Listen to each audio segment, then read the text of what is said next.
Hello, I'm Naisha and welcome to Homo Sapiens 2.0. Today I'm truly honored to be joined by Mr. Anubhav Singh ji, who is currently serving as the Sub-Divisional Magistrate of Kanpur. As an IAS officer, Sir is closely involved in governance at the ground level and is working directly with people and understanding real challenges. His perspective not just brings the administrative insight, but a deeper understanding of how the society really works. Thank you so much, sir, for taking our time today. Thank you, Naisha, for involving me with your project. Thank you.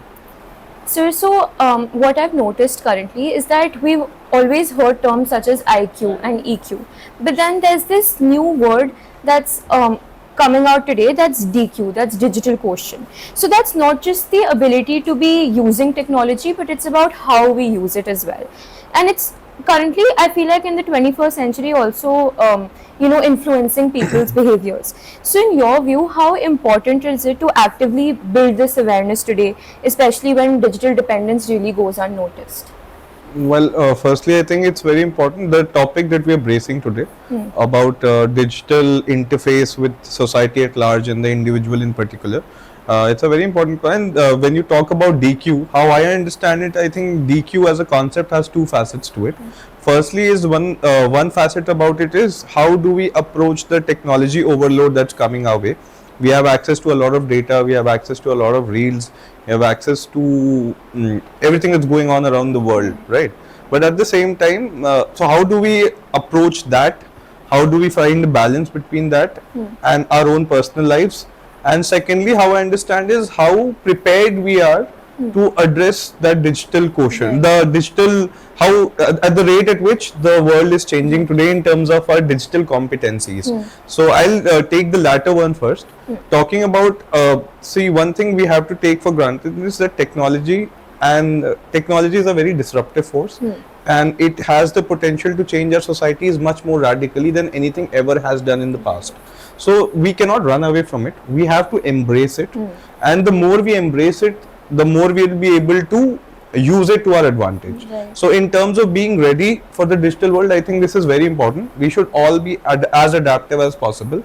And again, if you look at it from the fact that there are so many digital tools itself to make ourselves, more competent to address the issues of digital change, we should, I think, completely be open to that idea. We are not in a position anymore where we choose to, relegate our digital competencies to the backstage. We have to be active, and talking from a governance point of view also, if we want to make meaningful changes in the world, I think the best way to go about it is through technological interventions, and that can happen only if we keep learning more and more skills.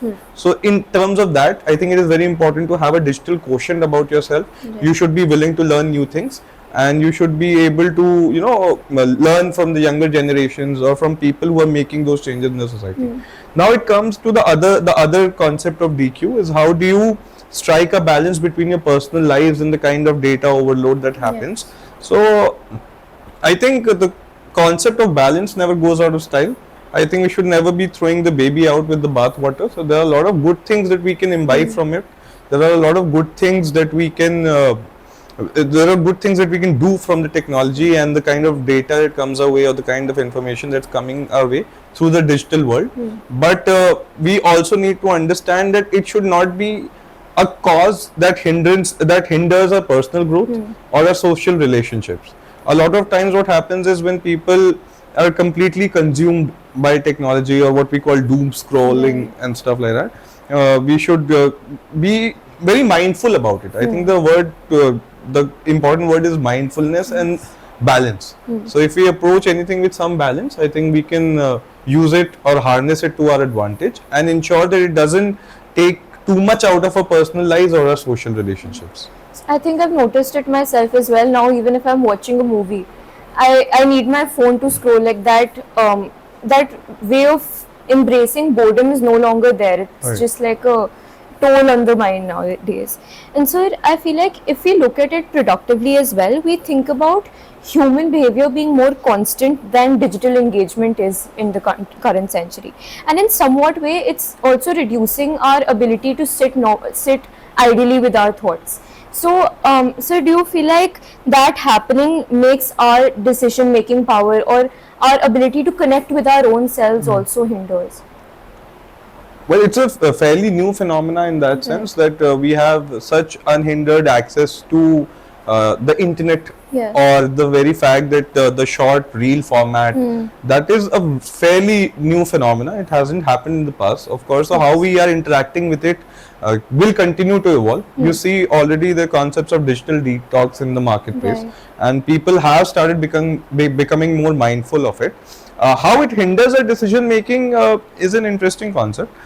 I feel that, of course, that if you are too reliant on small term information, old style never goes out of the way. You should, of course, be willing to put enough time into important decision making processes. For instance, you are a young person and you have to make a meaningful decision in your life.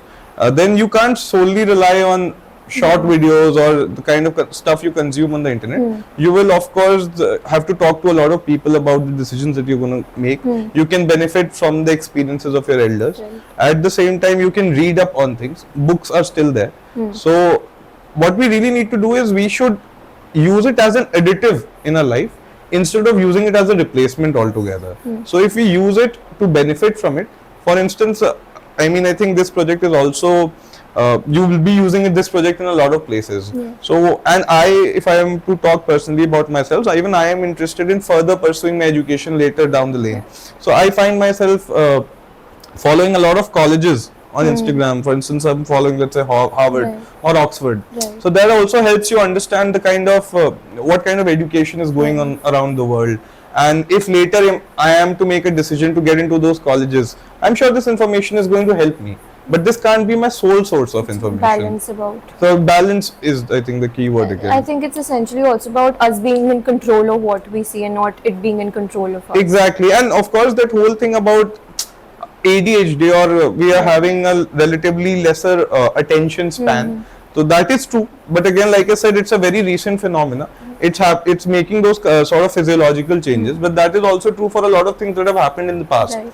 When something radical comes your way, then it tends to impact the society. It tends to impact our physiologies, our response systems to it. But if you read more about it, you'll see a lot of our responses have been cyclical. So again, if we take this as something that is going to help us, then we can use it to our benefit, and then we can move on with it. So lastly, I feel like although as a student myself, I know that this is not something that's right for me. However, it's still something that I struggle with, putting down my phone. Right. I do need it sometimes. So any advice that you would feel that is beneficial for everyone?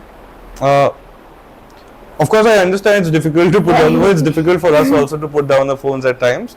But I think this is, if you are more focused about what you want in life, right? It is a very human thing. Right. The problem that you are encountering, everybody is encountering. So it is very important that I think people are more conscious of their family members. You can always reach out to your family members and friends for support if you feel that it's an issue, it has become an issue.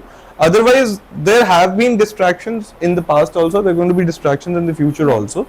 It's how we go about it. I'm sure if it wasn't the phone, it was something else earlier. Yes. And similarly, if it's now it's the phone, maybe it's a better form of virtual reality or an augmented reality setup in the future. That's going to be a point of distraction. I think we need to look into ourselves. We need to realize what our priorities are.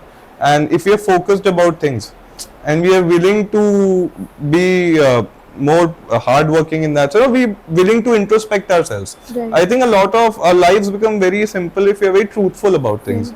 If we are truthful about the fact that we want to get into a college, but we are on the phone, into a good college, but we are on the phone a long time, then we are not being truthful to the process. Right. So if I think at the end of the day, technology is in the outer sphere, but in the inner sphere, it's our core values that will play a dominant role in your decision making. Thank you so much, sir. It was really insightful for me to have this conversation. Not at all. Thank you for having me. I hope it made sense. Thank you. Thank you.